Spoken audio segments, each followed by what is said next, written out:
Council is delighted to host the Korea Economic Institute of America's program on Korea. Their caravan, if that's a proper thing to call it, will be visiting 6 American cities, I believe, this year. The title of our discussion tonight is The Future of U.S.-Korea Relations Under the New Administration.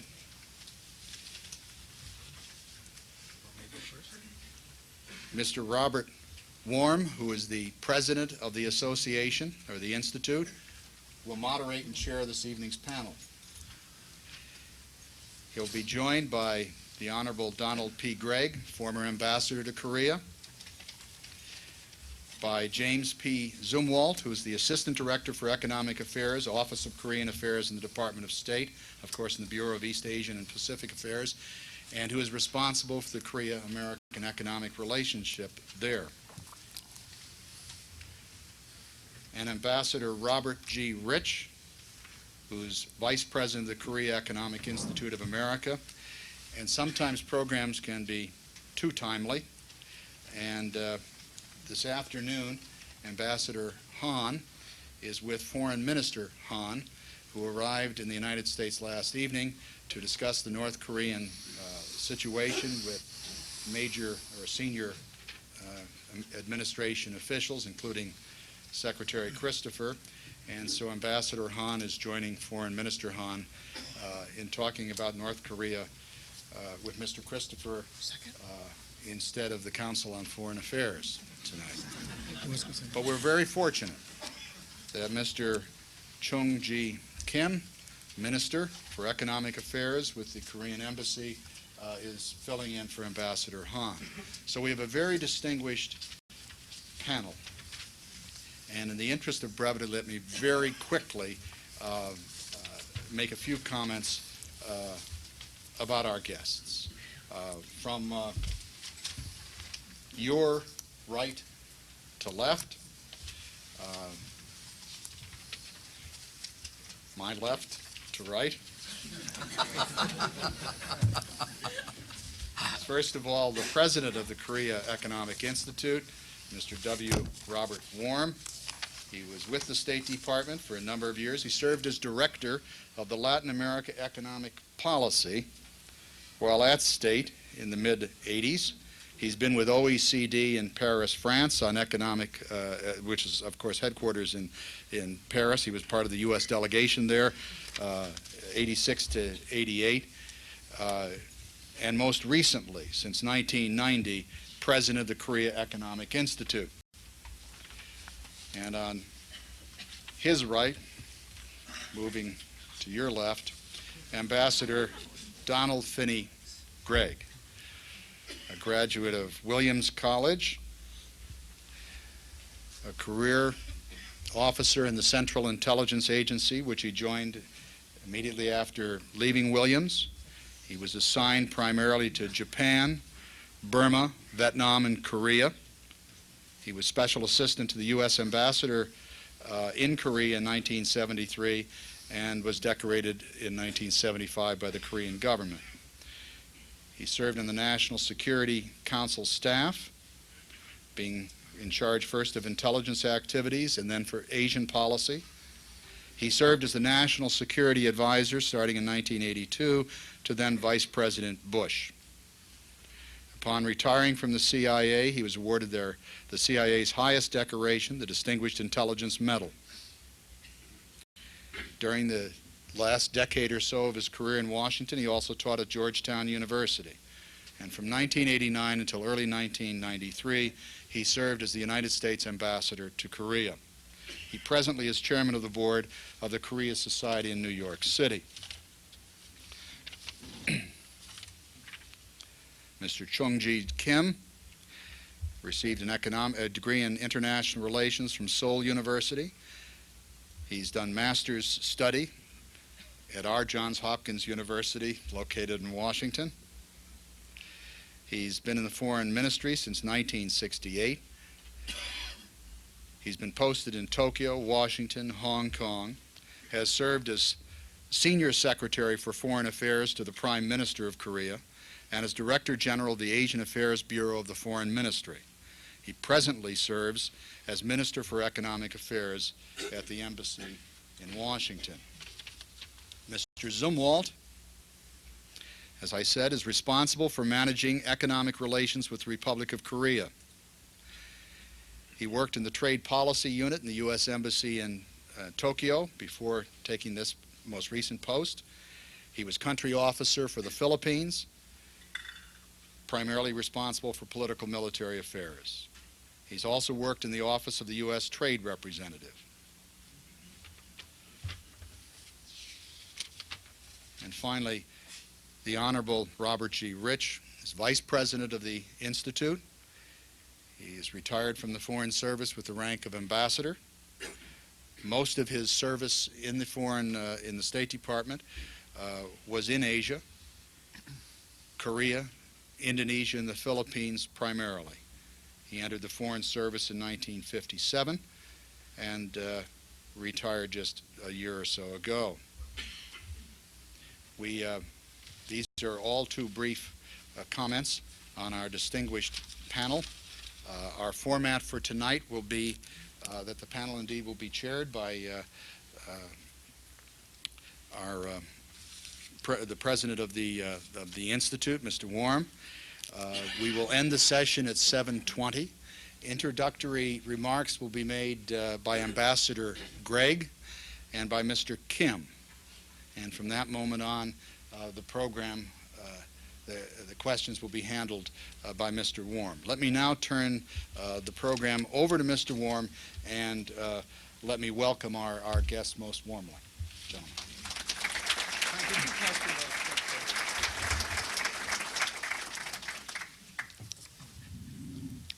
Thank you, Frank. It's a great pleasure to be here at the World Affairs Council in Baltimore. I'm impressed with this city, not only a gorgeous view of the harbor, but the turnout and the interest in a country so far away. We are in the midpoint of our caravan along the eastern seaboard. We started in Hartford. Today we were in Pittsburgh during the morning and the early afternoon.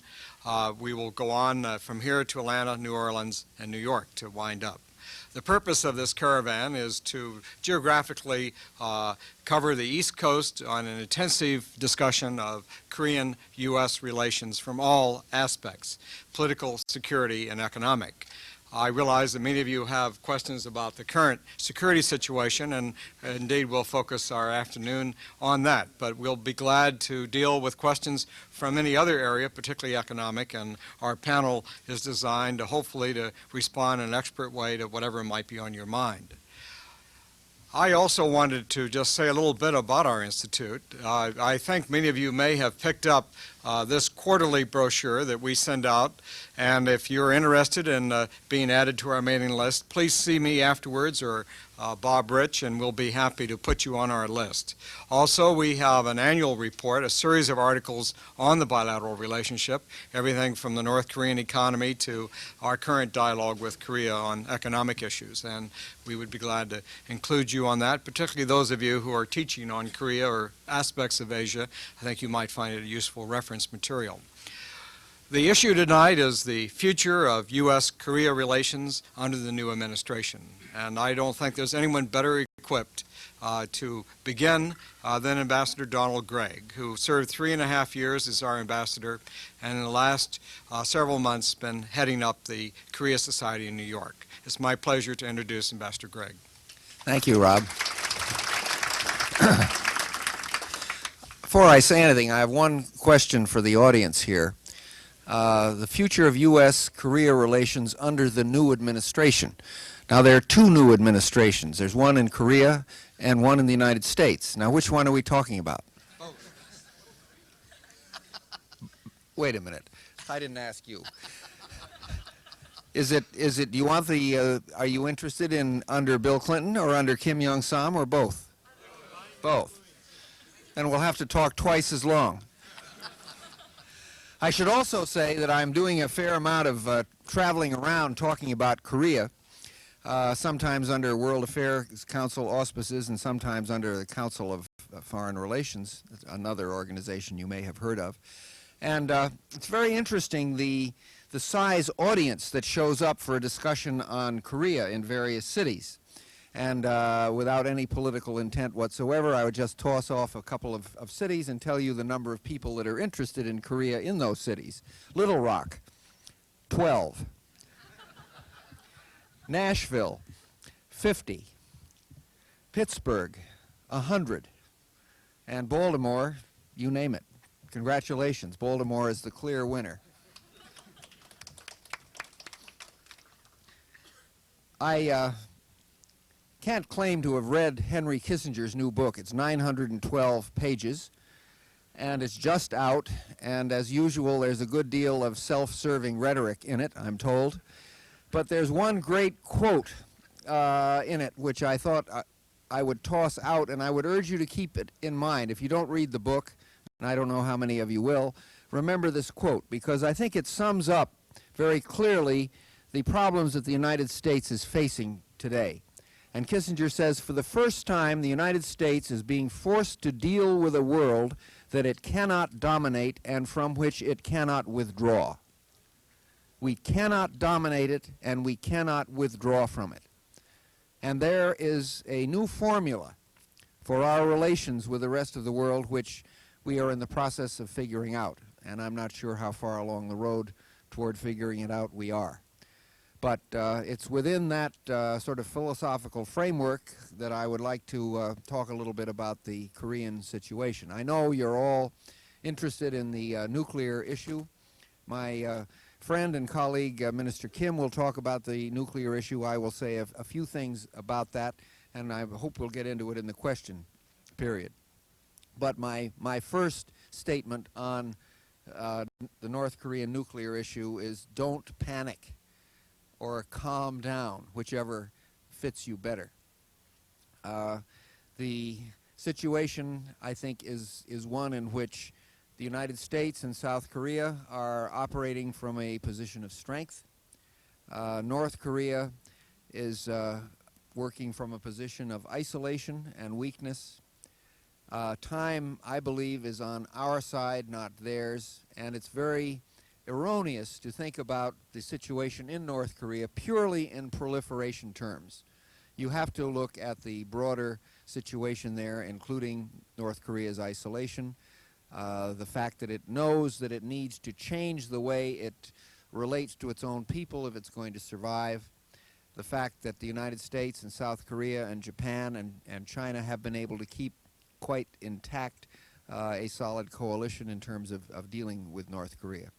So it's a difficult situation.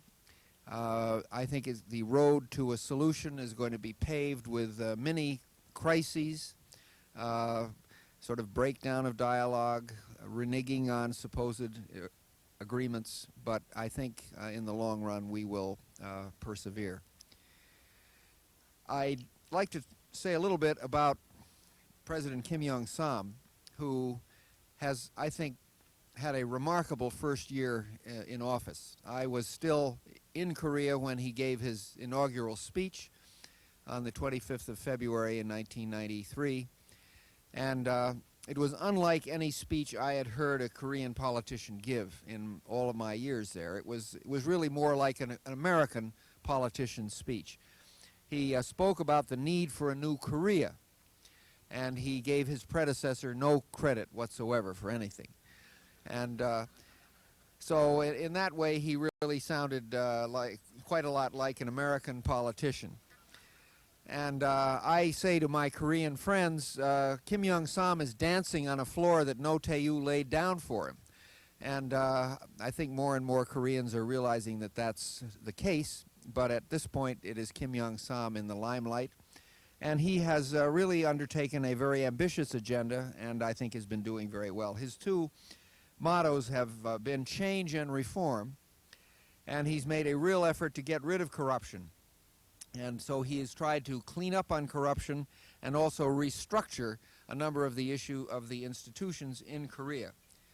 About 2,000 people have lost jobs as a result of this in the government bureaucracy.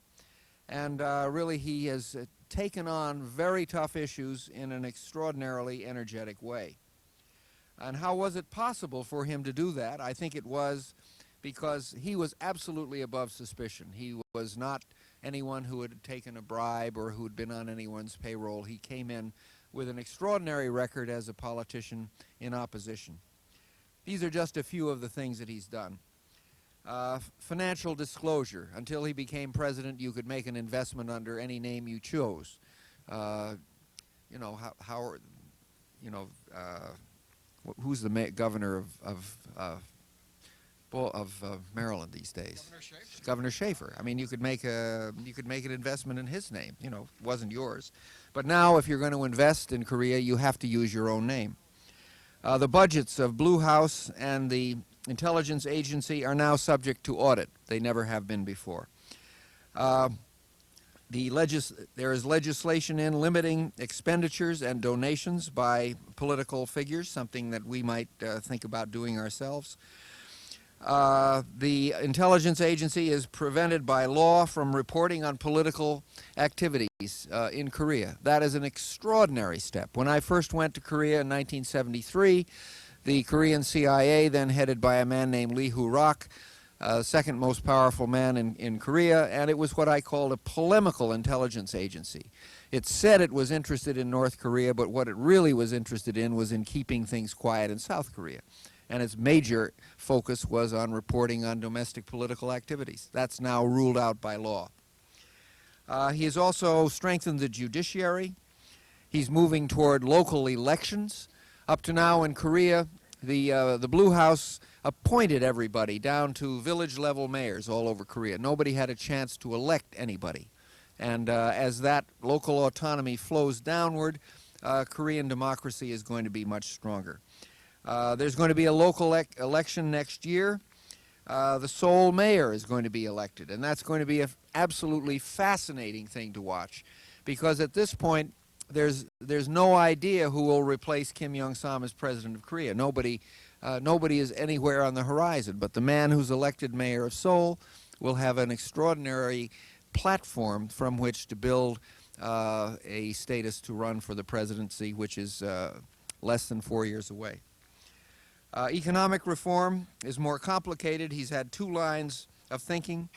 He has moved toward fairness, and his advisors have been more liberal than his predecessors.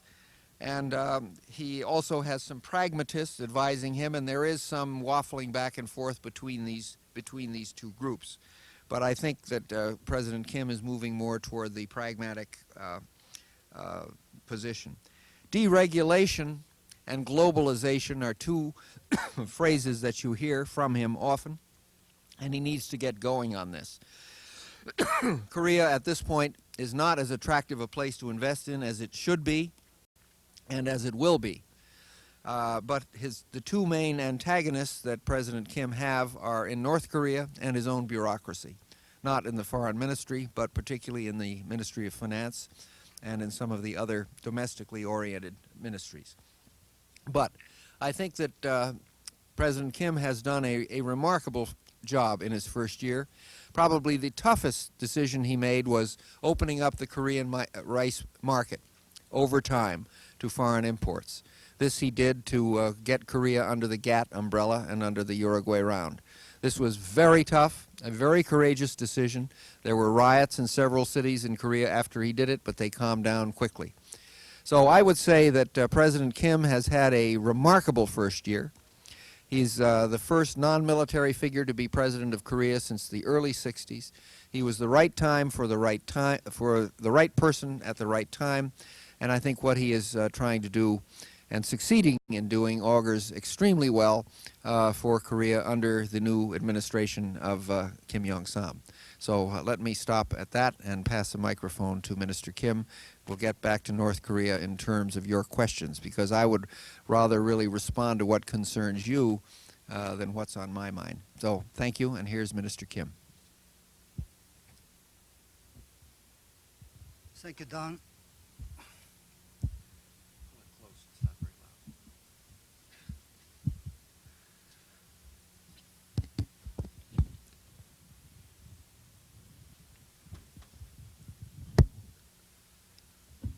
Thank you, Ms. Bird, and appreciate every kindness for Baltimore. You can't hear.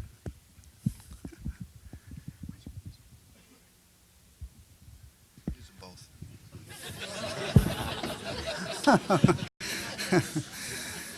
Well, some parts you can't hear, then you just forget that's not important part.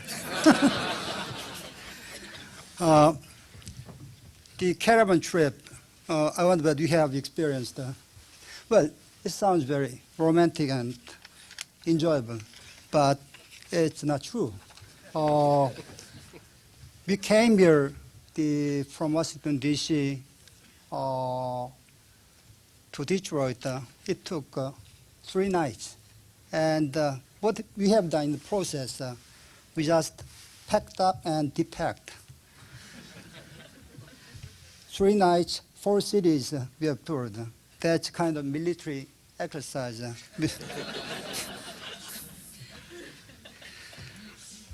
First of all, I wish to convey apology from my ambassador, Ambassador Han. He involved himself with the Korean Foreign Minister Han's schedule. Well, abruptly, Foreign Minister flew in directly from Beijing, where he accompanied President Kim's visit. This morning he met the Secretary Christopher and very important, the security people, and he left an hour ago for New York to participate in the UN Security Council meeting, and he will fly in tomorrow evening again to meet some others, Secretary of Defense and Ambassador Cantor. Due to the time constraint, I would like to focus on the issues of your interest. I would like to briefly touch on what President Kim has done in a year and U.S.-Korea security relation, economic relation, and nuclear relation. Briefly, mentioned by Ambassador Gregg, President Kim, since February 25, he was inaugurated as a civilian president in 3 decades. He has carried out very drastic reforms. The hallmarks of his reforms are to eradicate unproductive, lingering effects of 25 military regime. Politically, as he assumed the presidency, he declared he would not collect any penny from business community, and he encouraged senior government officials and the politicians to follow. So, in Congress, we enacted ethical law of public officers, and we declared what we have, even a penny. And he also purged political corrupt military officers. So he did nip any possibilities of the military coup in Korea in bud. And also, he initiated, he urged on the governmental political party to enact political reform law in Korea. In the past, to become congressman in Korea, they did pay around $2 million to $4 million for one term, but new act, we can't spend more than $70,000. So, it's a conspicuous advancement relative to the past.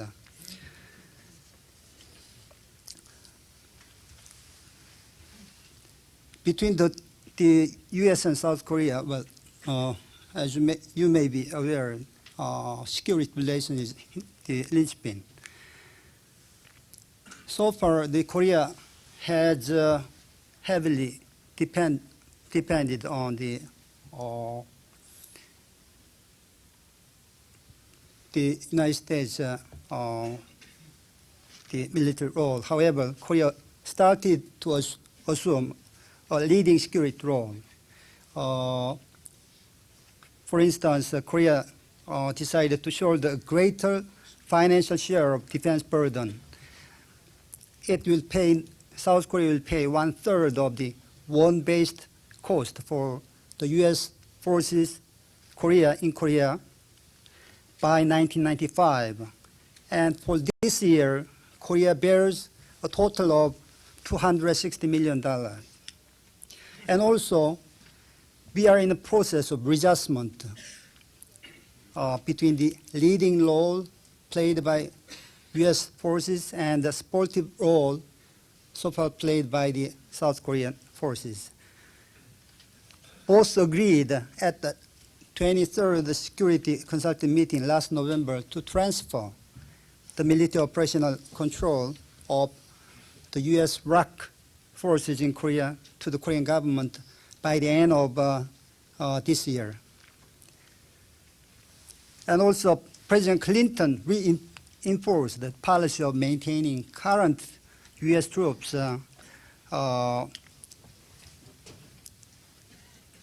in Asia. And as far as nuclear issue in North Korea remains unsettled, the President Clinton administration reaffirmed the level of the U.S. forces in Korea will not withdraw or will not cut down.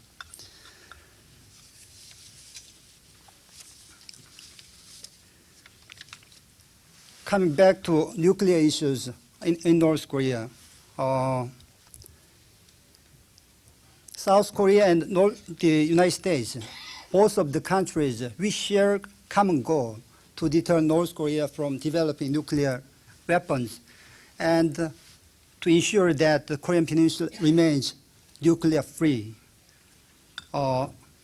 It is our shared conviction that North Korea should carry out treaty obligations under Non-Proliferation Treaty, and also in accordance with IAEA, International Agency for International Agency for Energy and Atomic. North Korea should accept regular and special inspection. Furthermore, it is our common conviction that North Korea should carry out the promises made in the joint declaration on the denuclearization of the Korean Peninsula, which was adopted in December 1991. This is basically to ensure transparency. So, both the United States and South Korea, to achieve these goals, we have identified two main policy options. First one, we carry out dialogue and negotiation. Secondly, when dialogue and negotiation result in failure, we refer this issue to UN Security Council. February 25, we agreed between the U.S. and North Korea directly and through United States, South Korea also agreed. Kind of four simultaneous steps taken. This is a new framework which we have agreed. First one, North Korea should allow IAEA inspection activities in North Korea. Secondly, North Korea should agree to come back to South-North working level dialogue for carrying out special envoys between the two countries. Thirdly, South Korea agrees to announce suspension of Team Spirit in 1994. And lastly, United States agrees to date for third high-level talks between North Korea and United States. So, in this arrangement, North Korea and South Korea, we had working level talks on March 3. In accordance with this framework, South Korea naturally announced the suspension of Team Spirit in 1994, and United States announced third high-level talks between North Korea and the United States on March 21st. However, North Korea failed to uphold part of its agreement, and it did not carry out, it did not allow full range of the inspection activities by IAEA delegation. So IAEA announced on March 16 it is not in the position to verify that there is no diversion of the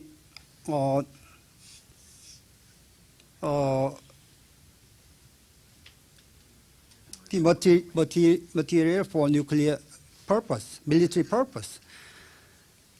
And further, working level meeting between South and North Korea failed to lead to the exchange special envoys between the two countries. So, February 25th agreement did not result in any success. Now the issue has been referred to United Nations Security Council, and even though we have, between United States and South Korea, we have decided to refer that the United Nations Security Council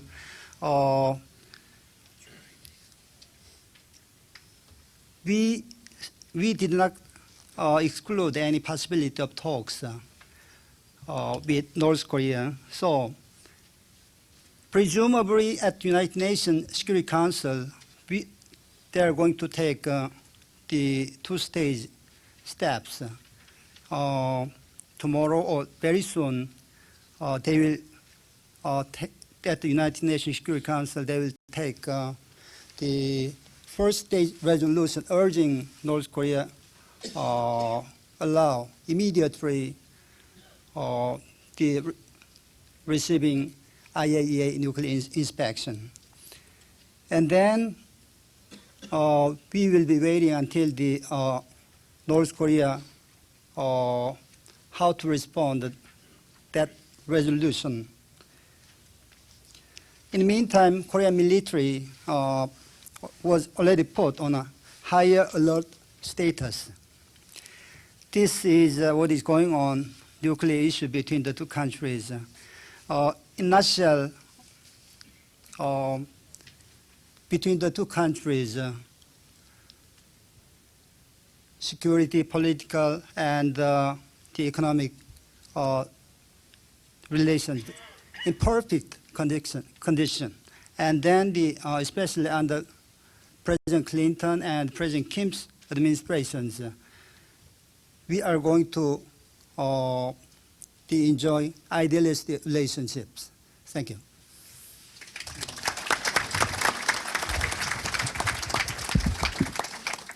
How far is South Korea willing to go in this confrontation with North Korea?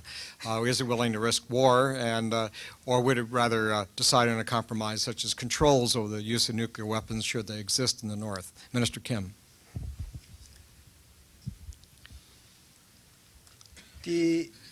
Well, you can pose any questions. Well, you don't have to designate a specific person because we have already here the expertise on North Korea and nuclear issues. We have a very controversial news reports whether they have already one nuclear bomb or two nuclear bombs. However, as my president made it clear, we cannot confirm whether they have it or not. Whether they have it or not, we understand North Korea is going to use the nuclear card as its leverage. At the present moment, nobody in Northeast Asia wants the North Korea developing nuclear weapons. China, Japan, and South Korea. Remember recently, Japanese Prime Minister Hosoka paid a visit to China, and March 26, my President Kim also visited China to discuss nuclear issues with Jiang Zemin and Chinese leaders. Officially, China made it clear that they don't want the North Korea keep developing nuclear issues. The North Korean nuclear issue is not the issue only for South Korea. The nuclear threat, even though it is said to target against South Korea, but the threat indirectly they affect Japan and China. And it also affects the security strategy of the United States. Therefore, it is a common task for us to settle. As you see, the North Korea heavily dependent upon the China for its the oil and food supply. Now the North Korea is depending around 80% of its oil and food on China. When the issue is imminent and the issue cannot be solved at the international forum or between the United States and North Korea, we will close cooperate among the countries concerned, and we will do utmost to deter the North Korea of developing nuclear issues.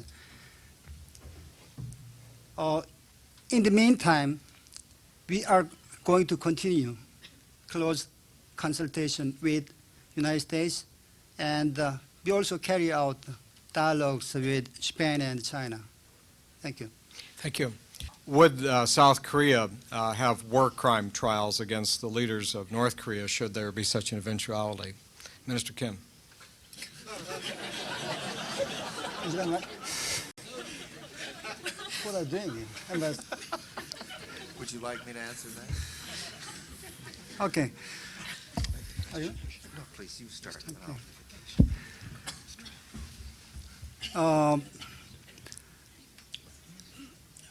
This is not direct answer, but President Kim already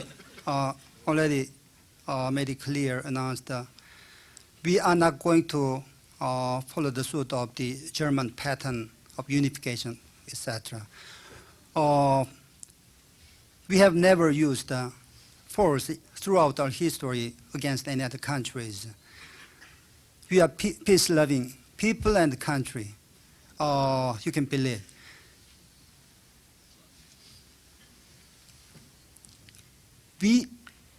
From perspective of our own economic size, we can't afford to pay for the unification expense.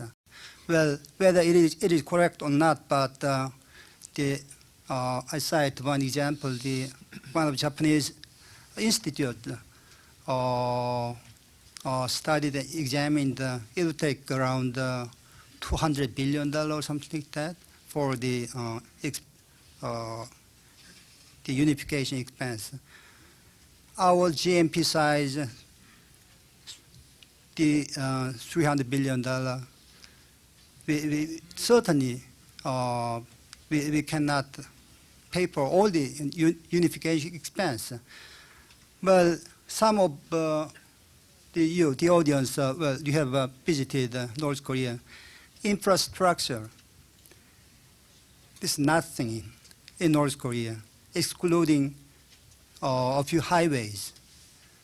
Their standard of the production is unimaginably low. Now the operational facilities almost run the 30% or 40%, but it is still flexible. Under these circumstances, we cannot pay for anything, any unification expense. Would you add? Sure. I think an interesting fact about the Korean attitude toward German reunification is that North and South Korea agree, for very differing reasons, that neither of them want the German pattern to be repeated. The North does not want to be swallowed by the South, and the South does not want to have the North collapse around its neck. As to your specific question of war trials, I think that's hypothetical, but I think that the Koreans would not go that route. I think they would, and they certainly would not talk about it at this point. The North Koreans are especially interested in survival, and I would say at this point the attitude in both halves of Korea is South Korea wants unification, but I would say the later the better. What is the economic situation in North Korea? I'll take a first crack at it, and then perhaps others on the panel would like to volunteer. North Korea is in a recession, perhaps even a depression. There's little accurate data on North Korea, and for that reason we really can't evaluate the extent of its decline. But most estimates are that over the last 4 years it's dropped in production perhaps on average of 7%. In other words, more than a quarter of its national product has been cut away.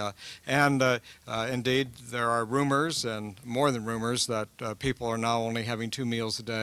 A very acute shortage of energy, in part because of its isolation. It's not able to bring in petroleum imports. For that reason, many of its factories have closed down or are working on reduced time. It has been impacted by the breakup of the Soviet Union, which offered its main opportunities for export, and for that reason North Korea is not able to bring in needed inputs for its production. But I don't think, personally, that the situation is so desperate that the country faces imminent collapse. Indeed, I think it's been an economy relying on self-sufficiency, an autarkic society, and as a result, I think there's a capability for it to survive for some time. It's very difficult to predict. Would anyone else like to comment? Yes. Go ahead, Jim. Ambassador Rich. Oh, Jim Zumwalt. Well, both of us, but I'll see what you say. Okay. I'll talk on the U.S. government policy toward North Korea, which was, I think, a part of your question also. And prior to the emergence of the nuclear issue, the U.S. government was very supportive of efforts by the South to increase economic links with the North. And we saw the increase in trade and investment across the border as a very positive step that would draw North Korea into the world and make it more a part of the world system, so it would be less, it would feel less threatened. And we have continued to, in our low-level talks with the North, to tell them that we're interested in resuming our own dialogue and would be prepared to consider steps to improve our own economic relations once the nuclear issue is solved. And certainly the most desirable outcome from our perspective is to rapidly put behind us this nuclear question so we can begin a more active dialogue, and also so we can see a greater economic links between North and South Korea. If I could just build on that, I certainly agree that the principal incentive to North Korea in this whole nuclear issue is to become part of the world and to be able to do the things and have the linkages with South Korea, with Japan, with others that would allow its economy to begin to move forward again and allow the linkages to develop, which could lead to perhaps what we would say a soft landing of unification, a step which would come as a natural process of development and opening and internationalization. But in the meantime, to get back to your immediate question, there are those who argue with some credibility that perhaps the North Korean decline has bottomed out. There are two reasons for the economic decline in North Korea that are most prominent. One, of course, is that the Stalinist type economy has capped off some time ago. We've learned in Russia and elsewhere that you can only go so far successfully with that type of economy, and then it's not successful after it gets beyond a certain level of complexity. And the extreme autarky Juche philosophy that they have used is also proved after a certain point to not be successful. More immediately, the crisis of the economy was brought on by their loss of the concessional arrangements and markets that they had in the former Soviet Union, and a considerable abridgment of the concessional economic arrangements they've had with China.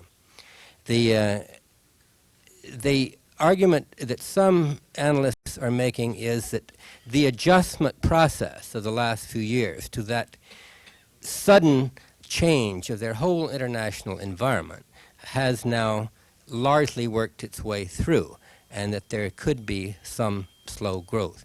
But whether that's true or not, it's hard for us as outsiders to talk about whether there will be a crisis or collapse in a society that is as isolated and has been as self-contained and inward-looking in both its economic and political and social relationships as this one has been.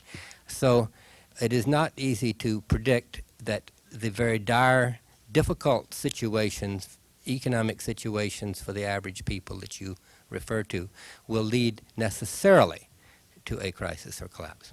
There is a two-part question. The first one is there a contradiction in South Korean policy? On one hand, saying that their patience has run out, and then subsequently saying that negotiation is necessary to resolve this crisis. And then the second part is, what is the view of both South Korea and the United States towards China's involvement in this process? Minister Kim? Oh. But you guys, you don't remember me. I am the economic minister.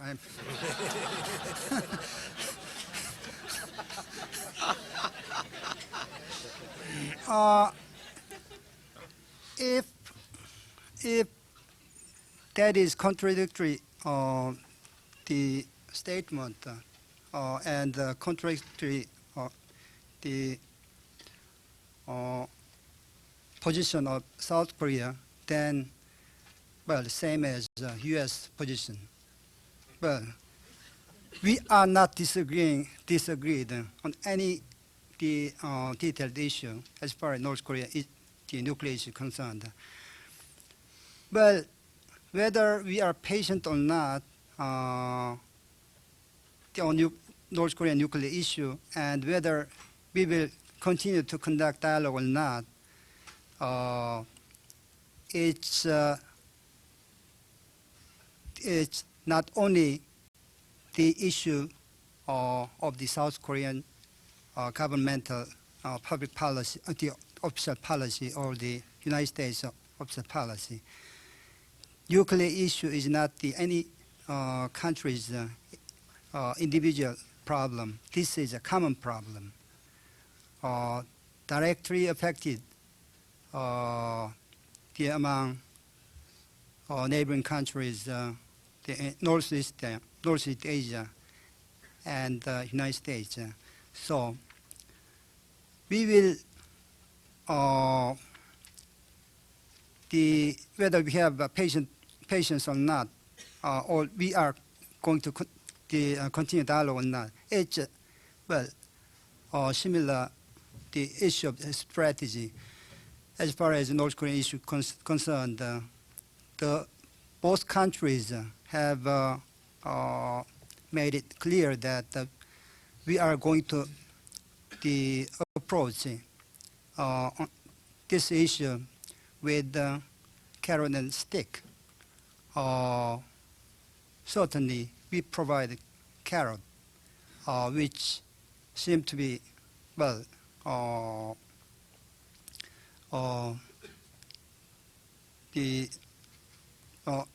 which North Korea seem to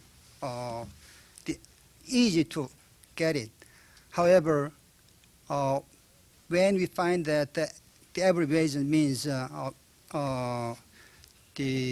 cannot prove to be fruitful, then we will consult among the countries directly concerned on this issue. We never give up dialogue. We never give up negotiations with North Korea. Ambassador Gregg. Let me say a couple of things about China because I think it's extraordinarily important. When I was in Seoul, as I mentioned before, the parade of new ambassadors coming into Seoul was very impressive as the South Korean diplomacy won recognition of all of its neighbors. And last, and I think most important, was the Chinese ambassador. And he called on me shortly after his arrival to his post.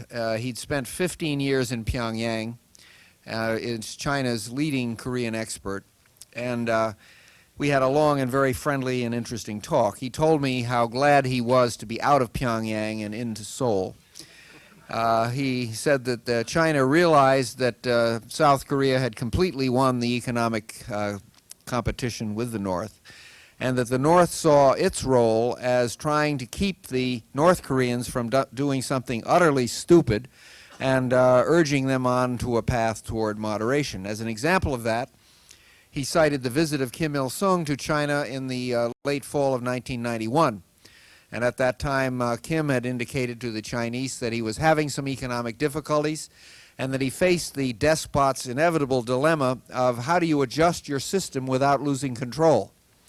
And so the Chinese said to him, well, you should do what we've done, and that is keep the control at the center but designate some outlying areas where special rules can apply. In other words, set up special economic zones.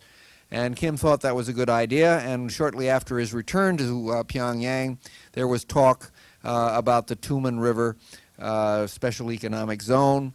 There were visits from South Korean industrialists who talked about shipping obsolescent textile and footwear manufacturing machinery to North Korea. And all of that was highly interesting to the North, and there are people in the North who would like very much to see that come to fruition. I talked with the Chinese ambassador to the United States about a month ago. He said, I think we're on the right track. Don't corner the North Koreans. Remember, their essential interest is survival, that face is involved. They want to change without having to admit that they've been on the wrong track. And so I think China plays a very, very useful role, and I think we would be extremely foolish if we were to allow very much daylight to develop between us and the Chinese as far as North Korea is concerned. Secretary Christopher's visit was not helpful toward that end, to say the least. And I'm very glad to see that since he came back, there has been some fence mending with the Chinese. The Chinese are doing extraordinary things in their own country. Their own economic development is astonishing. That is having a very beneficial effect on the human rights situation there.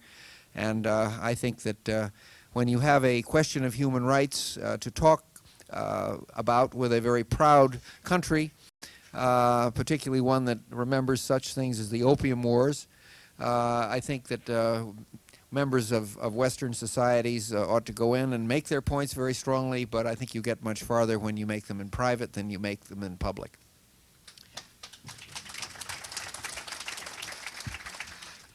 The ROC foreign minister has been reportedly suggesting a creation of Northeast Asian nations. Is this correct? And what is the likelihood?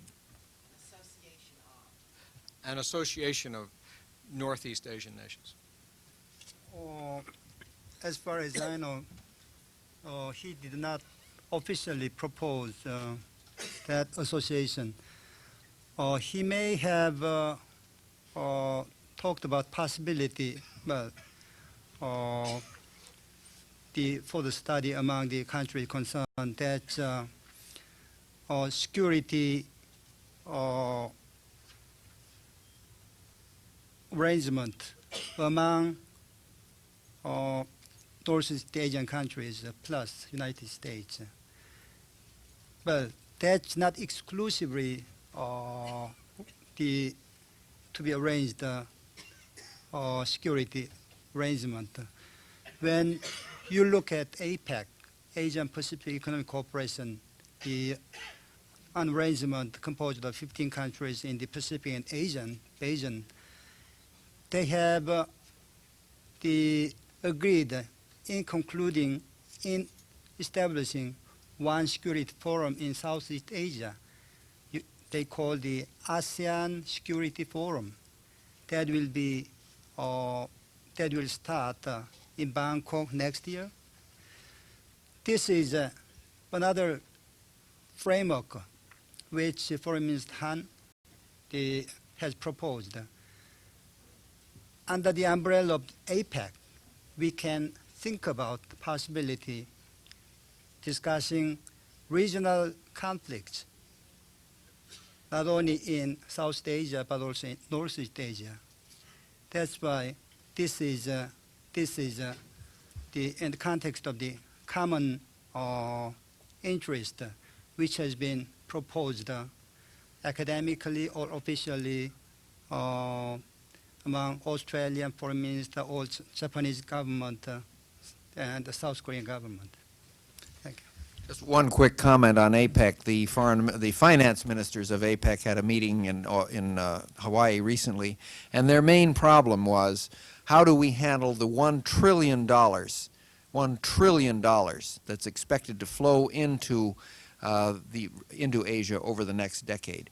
And I think it's in that context that you need to think about North Korea. It really is a wart on the tail of progress.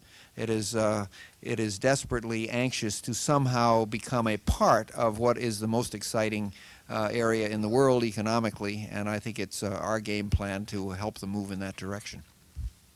Panels usually are frustrating in that to get a coherent picture, one has to assemble a large number of comments, and one never is able to exploit or benefit from each of the panelists' experience and understanding as thoroughly as one would like.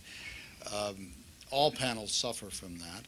I think this evening we've had an unusually large number of interesting baseline facts, fundamental principles stated, which taken together paint a fairly clear and very helpful picture of not only United States-Korean relationships, but also of the situation in Asia in general. I think it's been an extraordinarily constructive and helpful evening for all of us. We do have the frustration that these gentlemen contain within them enormous understanding of Asia, and I wish we had much more time to take advantage of it, but the limited time we have had, I think, has been an enormous benefit to us, and we thank all of you very much.